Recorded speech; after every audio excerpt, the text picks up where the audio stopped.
Là, vous êtes peut-être bien excité de faire de la publicité numérique, de vous lancer là-dedans, puis vous voyez ça comme une bouée de sauvetage peut-être. Mais je vous dirais avant de vous lancer en publicité numérique, de vous poser quelques questions. Allô, je suis Marie Plamondon et je travaille en marketing depuis 2008, puis aujourd'hui, on va vraiment se concentrer sur la publicité numérique. Donc, pas la publicité traditionnelle, mais bien la publicité numérique, soit sur les réseaux sociaux et en ligne.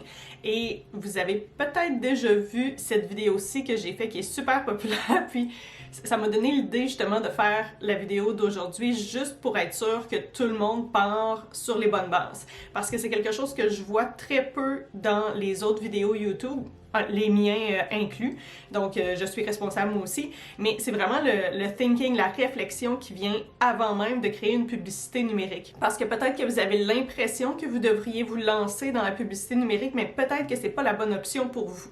Puis même au-delà de ça, c'est de savoir, bon, disons que vous décidez de faire une publicité numérique, qu'est-ce qu'on va dire? C'est quoi notre objectif? Des trucs comme ça. Donc vraiment, pour partir sur les bonnes bases, la première chose que je vous dirais, c'est d'évaluer justement c'est quoi votre objectif. Pourquoi est-ce que vous pensez que vous avez besoin de faire de la publicité, puis aussi savoir comment est-ce que vous allez faire pour évaluer si votre publicité a fonctionné ou non.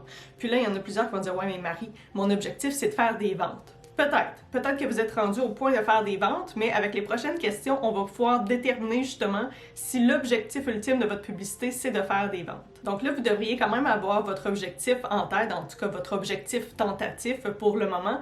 Puis on va aller plus loin, parce que là, c'est pas juste ça, c'est pas juste de connaître l'objectif dans le fond pour bien se préparer à faire une publicité numérique, ou tout type de marketing en général, mais est-ce que vous avez déjà une audience? Est-ce que vous allez faire votre publicité précisément pour cette audience-là? Cette audience-là, qu'est-ce qu'elle a vécu avec vous? C'est quoi l'expérience qu'elle a de vous? Puis là, je dis de vous, mais c'est de la marque, de l'entreprise, des produits, services que vous vendez, du contenu gratuit, probablement, que vous faites aussi. C'est quoi l'expérience de cette audience-là? Qu'est-ce que ces gens-là savent déjà? Est-ce qu'ils ont déjà acheté de vous?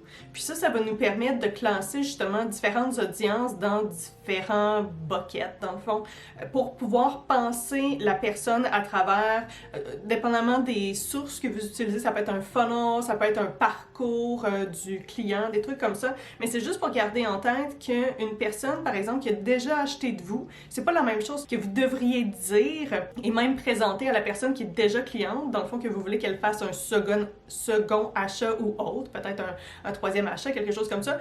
Comparativement à quelqu'un qui, par exemple, utilise seulement votre contenu gratuit, c'est pas la même chose que vous devriez dire pour convaincre cette personne-là de passer à l'action. Donc, vous voyez ces questions-là, il peut en avoir plusieurs. Là c'est simplement quelques questions que je vous pose pour vous aider à commencer à penser à ça, mais ça veut dire que le plus important, dans le fond, avant de faire votre publicité, c'est vraiment de penser à votre audience, de vous placer dans la position, dans la peau de ces gens-là, puis vraiment comprendre qui ils sont, ce qu'ils ont vécu, puis c'est ça, se retirer de notre peau de marketeur, d'entrepreneur, dépendamment de votre réalité, puis bien se mettre dans la peau du client potentiel peut-être, puis je dis client potentiel, mais ça pourrait être autre chose. Peut-être que vous vendez une cause, peut-être que vous vendez une participation à un événement, quelque chose comme ça, ou est-ce que c'est pas nécessairement de l'argent qui est échangé, donc c'est pas un achat, mais c'est une conversion à quelque part. C'est qu'une personne va dire oui de différentes façons, mais gardez ça en tête aussi, ça veut pas dire que c'est seulement pour acheter des biens ou des services. Puis je vois que c'est souvent là qu'on fait erreur justement dans nos publicités numériques principalement, c'est qu'on s'adresse un petit peu à tout le monde, puis aux différents stades de sensibilisation de la même manière. Puis là, je vais vous présenter comme deux ouvrages, deux livres que vous pourriez, en fait un livre et puis une théorie, un concept plus général que vous allez peut-être retrouver dans certains livres, dont j'ai ici quelques livres sur le marketing, où est-ce que c'est typiquement comment on parle des stades, puis je vais vous parler ensuite d'un livre vraiment génial avec des stades beaucoup plus précis. Donc, pour ce qui est du marketing, souvent on parle de 3 stades. Il y a le stade de la notoriété, donc le fait de se faire connaître, le stade de la considération, donc là la personne va analyser ses options, puis va considérer ou non notre entreprise, et puis ensuite l'action, donc la conversion qu'on parle souvent en marketing numérique. Donc, notoriété, considération et action, c'est les 3 stades qu'on voit généralement dans le marketing un petit peu plus traditionnel, si on veut. Puis l'objectif, dans le fond, comment il faut le voir, c'est qu'il y a une première strate, si on veut, une première étape où est-ce que c'est vraiment la notoriété. Puis qu'est-ce qu'on souhaite faire, c'est amener la personne à faire ce parcours-là, donc passer de la notoriété, oui, à la considération et puis ensuite à l'action. Évidemment, on peut le voir de cette façon-là ou on peut le voir comme un funnel, peut-être que vous avez déjà vu, un entonnoir de conversion qu'on appelle souvent, où est-ce qu'il y a plus de gens qui vont être en haut, donc plus de gens qui vont, par exemple, connaître une entreprise. Ça, c'est la notoriété. Par exemple, ici, au Québec, on a Calinette. Donc, la notoriété pourrait être le fait que je sais que Calinette existe. Considération, si jamais j'ai un souci, si j'ai un dégât d'eau, par exemple, je vais penser à eux. Ou un sinistre, justement, après le feu, par exemple, je vais penser à eux, mais je n'ai pas encore passé à l'action. Tout simplement parce que moi, ça ne m'est pas arrivé, puis là, je vais toucher du bois pour être sûr que ça n'arrive pas. Puis là, je ne trouve pas de bois. Je vais le mettre sur ma to-do list. Donc, pour revenir justement à mon exemple de Calinette et d'entonnoir, c'est qu'il y a plus de gens qui connaissent l'entreprise que de clients, évidemment, mais c'est comme ça qu'on fait en sorte de faire passer des gens de prospect à client. Typiquement, c'était le marketing traditionnel. Puis maintenant, dans un livre que je vais vous présenter ici, si jamais vous êtes capable de mettre la main dessus, je vous dirais de le faire. Si vous êtes vraiment passionné par le marketing numérique, je dois dire, parce que c'est un ouvrage quand même assez étoffé. Ça date de plusieurs années, puis ça, le titre, c'est Breakthrough Advertising. Donc, c'est tout ce qui est de la publicité, puis vraiment la rédaction publicitaire. Évidemment, c'est conception-rédaction qu'on appelle dans le langage... dans le jargon, dans le fond. En anglais, c'est copywriting. Donc, la vraie traduction de copywriting, c'est vraiment conception-rédaction.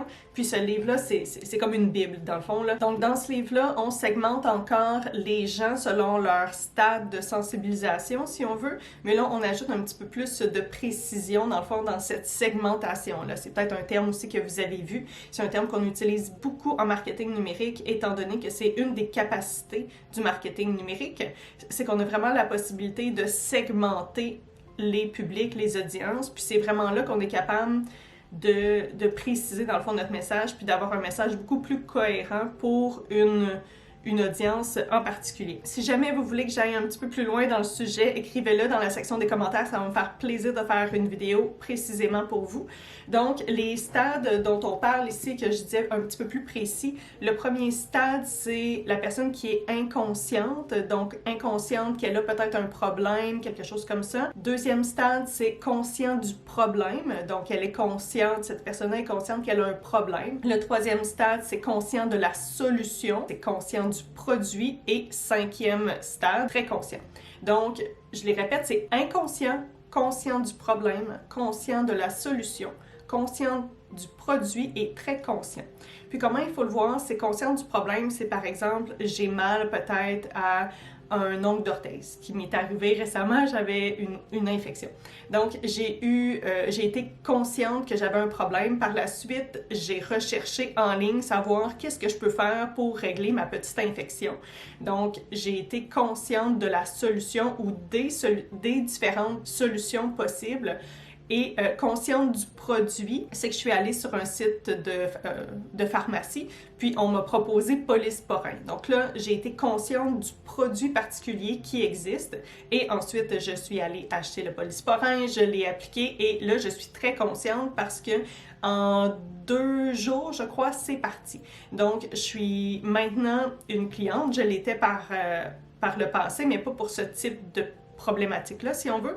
Mais si jamais j'ai encore une infection au niveau de mon ongle d'orteil, c'est sûr que tout de suite, je suis encore dans la section très consciente, et puis je vais aller directement acheter ou plutôt appliquer le Polysporin parce qu'il m'en reste évidemment. Mais c'est comme ça qu'il faut le voir, dans le fond, les différentes strates. Puis la raison pour laquelle on divise justement l'audience en différents segments, c'est pour avoir un message beaucoup plus clair, puis parce que à différents stades, c'est différents freins qui empêchent les gens de passer à l'action, ou en tout cas pas nécessairement qui les empêchent, mais ça crée une espèce de barrière. Il y a des trucs qui peuvent créer une barrière.